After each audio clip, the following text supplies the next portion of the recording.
Well, hello.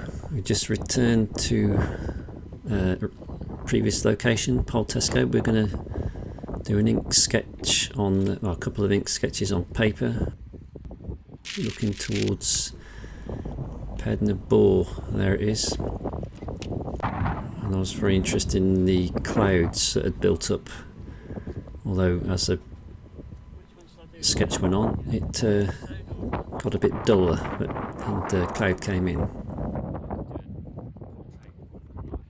I was just deciding on the format.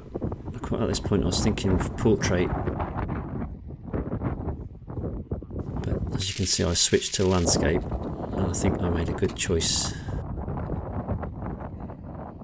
And I've got some watercolour brushes, obviously water, Quink ink, which is what you generally write with, black Quink ink, but as you'll see later on, it actually changes colour as you add water to it. Of course there's Basil with us as well, and there's the bits and pieces I brought with me. Good thing is not too much to carry.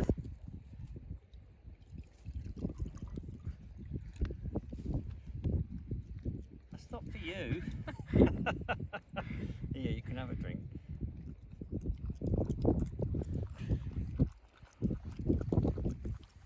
It's for him. Oh, it's blue.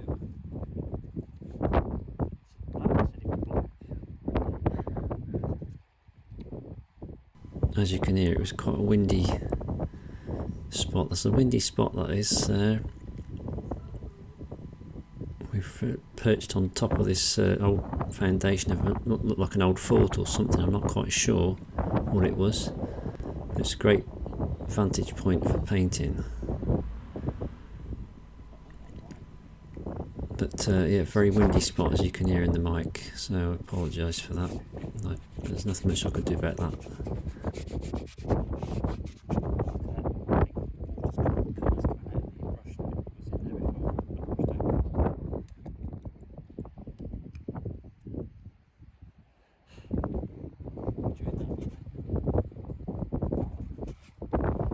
And that's the unprimed paper. So this paper, sheet of paper, Khadi. It's about 640, quite heavy. It takes the all that abuse quite nicely.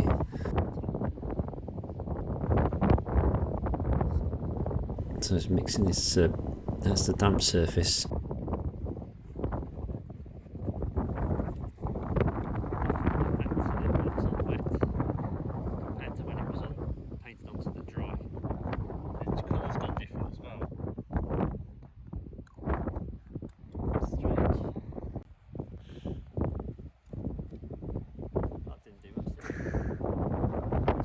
Yeah, I found it really interesting how the first part of the painting I did was on dry paper, and so the bottom half was on dry, and the top half I painted wet into wet, and the colour had changed.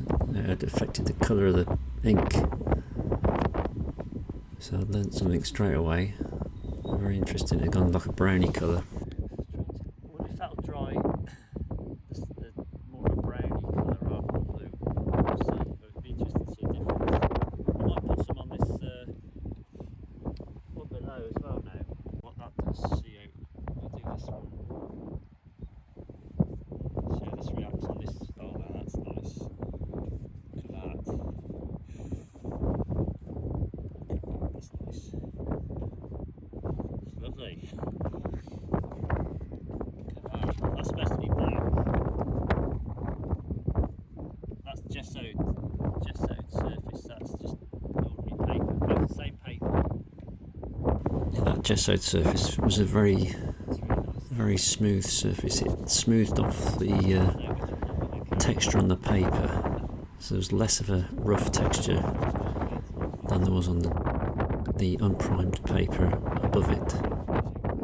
And I really quite liked the way the ink felt as it went across that gessoed surface. It was very nice to paint on. Excited. Look how quick that's drawn. Especially stained it straight away.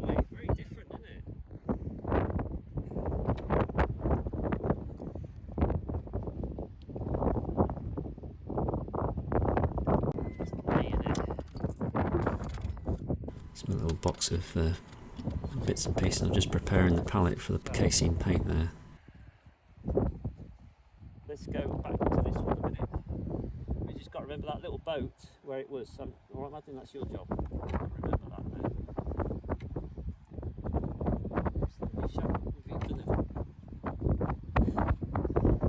So we're just laying on some casein paint now on top of that wet ink. And just having a bit of fun experimenting with these different media together. There's a dry brush drag across that textured surface. You can see it picks up the texture of the paper.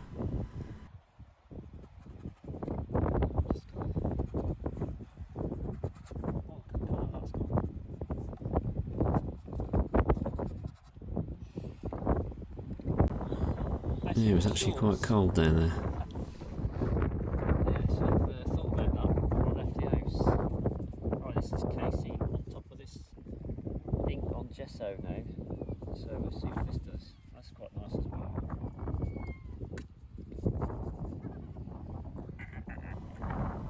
The seagulls were laughing at me as I was painting.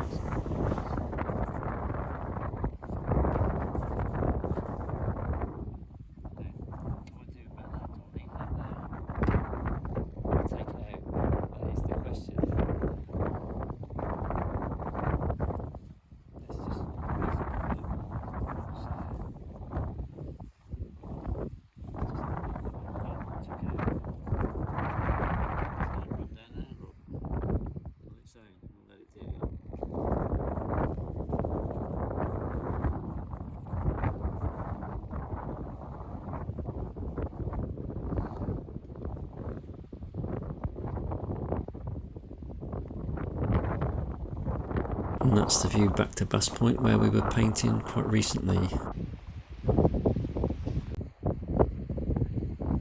So the last time we came down here we were facing that way, you can see behind me there. And there's the foundation of whatever it was that was there, stood there before us many years ago. You can see how windy it was, look, in the blades of grass. And I was working on both at the same time now, switching from one to the other whenever I felt like it needed to be done.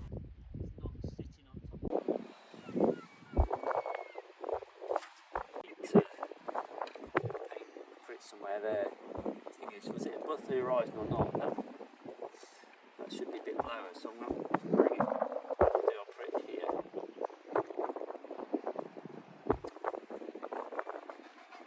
Maybe not there. Let's try again. Let's stick it here.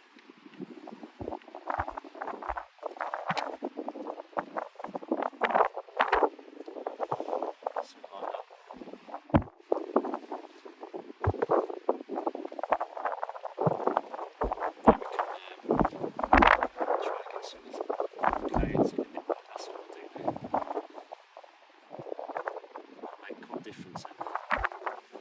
Yeah, here I'm just building up some of the impressions of these clouds. You can just see them behind me there, behind the board. And this is with the white casein mixed with a little bit of water. And I've just switched to like a large round watercolour brush there.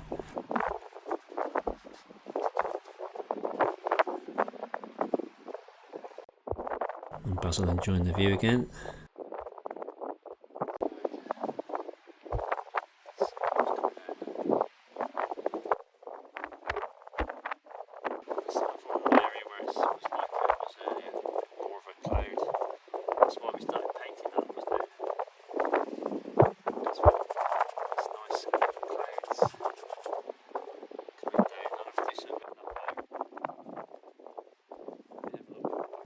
See, the clouds had sort of disappeared at that point. Action is the word, man. Alright, action! Not bad for an amateur. I quite like it. Not sure about that one yet. Apart from the seagulls laughing at me as I'm in a little disagreement with the camera person. I don't think I'll do too much more to that. I'm just going to fiddle about with that.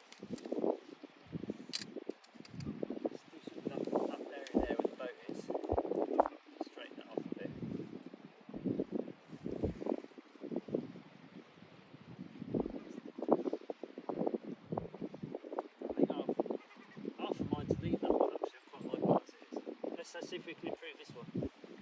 Let's go charcoal.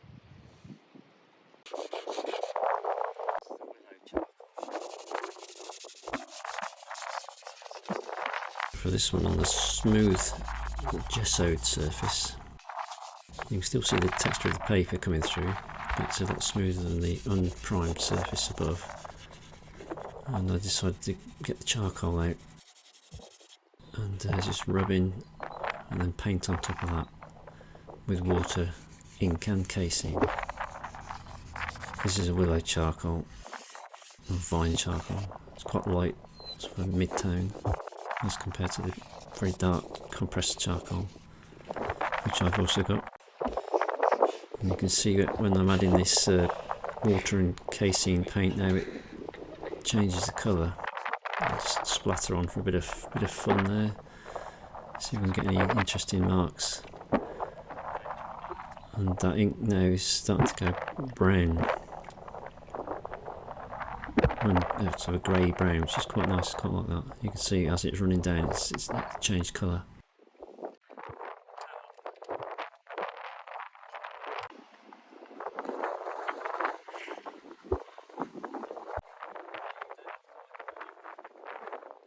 I quite like drawing into this wet surface with the charcoal,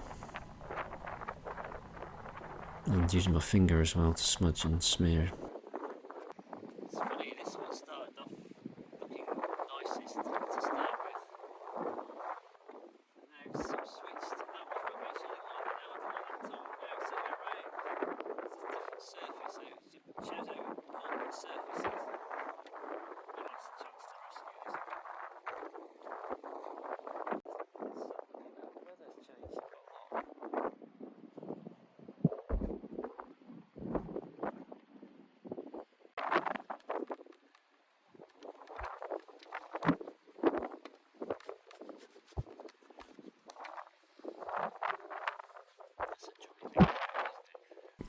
Here I'm just laying on that casein quite neat with a damp brush over the surface to improve the luminosity of those white clouds which I had earlier in the scene, which had disappeared at this point because it got quite overcast. But I still remembered the impression that I wanted to gain from this sketch. So this brush now is just damp, not much water on it, and the paint was quite thick, and that's the ink going on top of the casing. I was just trying to see if it sat on there and how it behaved. And there you can see it diffusing and spreading. It's quite nice.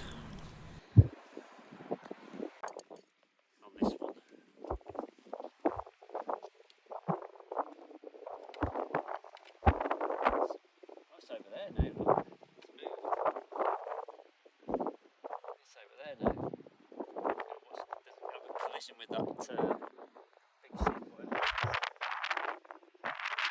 The boat had moved quite a lot at that point, but I wanted to place it roughly where I'd seen it earlier.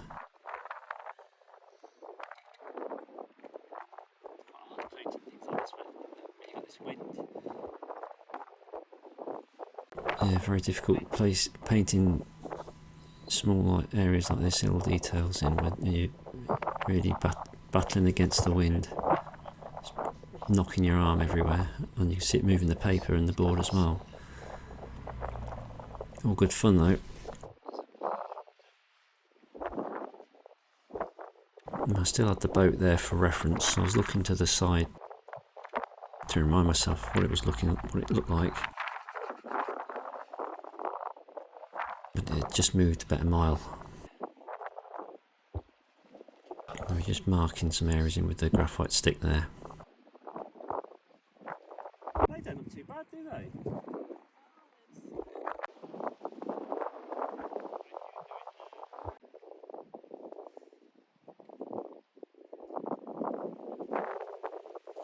Yeah, every so often it's a really good idea to stand back and have a good look at what you've done. And you get a good overall sense of whether it's working or not, and you can see from the distance Just going back in with some of those details in the boats there.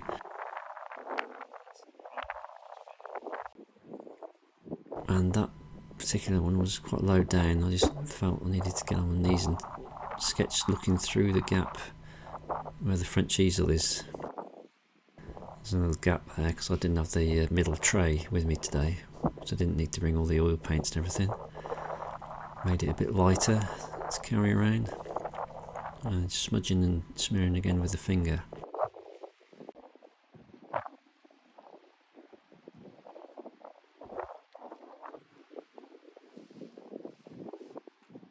Another look back from a distance to see what it's looking like.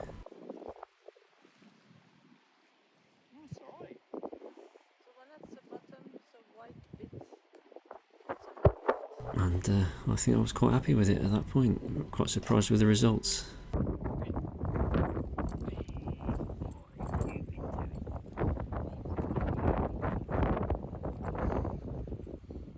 Top one, so Khadi paper, both Khadi, about 640 GSM. Top one is unprimed, so as it is. That one's got gesso covering on it. And I've used Quink ink, this stuff that you write with, on both, and white casein paint on top. And this one's had some charcoal, and the effects are very different. It's quite interesting, but good fun. That's it from me.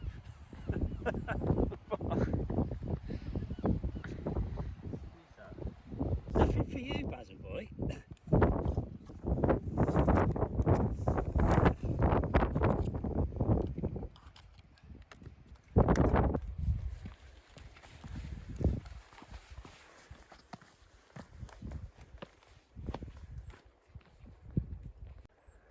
And that was my camera person, my daughter. That was Madeline, and there she is over there. We turn around and she's over there somewhere, hiding from the camera.